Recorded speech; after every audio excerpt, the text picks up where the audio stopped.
बाजार के जो स्टार परफॉर्मर हैं वो हैं metal stocks. Hindalco top gainer है, उसके नीचे टाटा स्टील दिखेगा और भी तमाम शेयर जो वायदा बाजार के पार्ट हैं।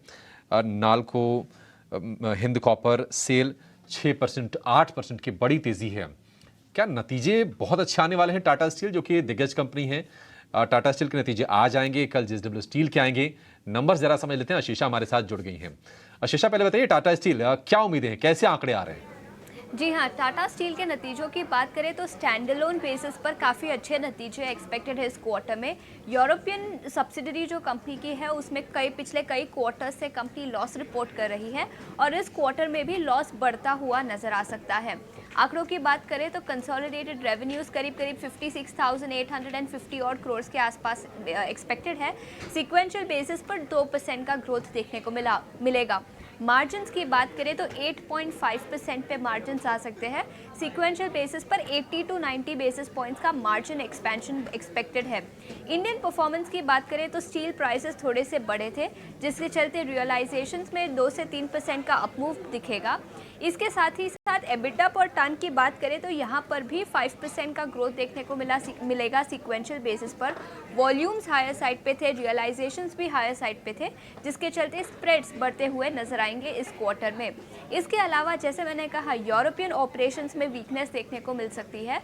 यूरोप एबिटा पर टन नेगेटिव 185 से नेगेटिव $195 पर टन के आसपास आ सकता है। ये फिफ्थ कंसेक्यूटिव क्वार्टर होगा जब यूरोपियन ऑपरेशंस में लॉसेस रिपोर्ट किए जाएंगे। तो हाँ, इंडिया ऑपरेशंस काफ़ी स्ट्रॉन्ग एक्सपेक्टेड है, लेकिन यूरोपियन ऑपरेशंस में इस क्वार्टर में कमजोरी देखने को मिल सकती है।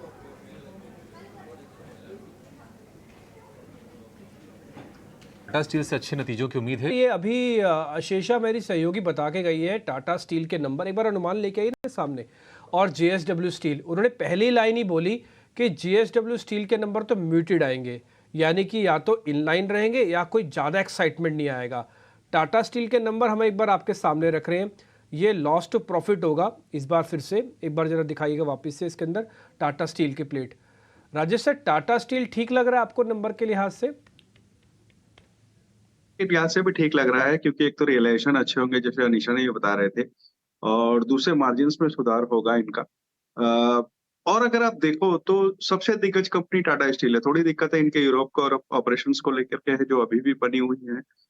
लेकिन अगर इनके स्टैंड अलोन देखें तो बहुत अच्छा कारोबार चल रहा है। इंफ्रास्ट्रक्चर पर जिस तरह की सरकार का रवैया है, और हमें जो कि पूरे देश को ही ये उम्मीद है कि मौजूदा सरकार ही कंटिन्यू होती हुई नजर आएगी, तो एक तरीके से ये संभावना तो है कि इकोनॉमिक पॉलिसी, जो इकोनॉमिक ग्रोथ की बातें हैं, वो बनी रहेंगी। और अगर इंफ्रास्ट्रक्चर, रियल्टी, ये सब की ग्रोथ होती है, तो जाहिर सी बात है कि स्टील कंपनियों का उसमें एक बहुत बड़ा योगदान रहेगा और इनके मुनाफे में प्रभाव पड़ेगा। तो मुझे लगता है कि Tata steel, Jindal steel and power, ऐसी कुछ एक कंपनियां हैं लार्ज कैप में जहां ध्यान रखा जा सकता है।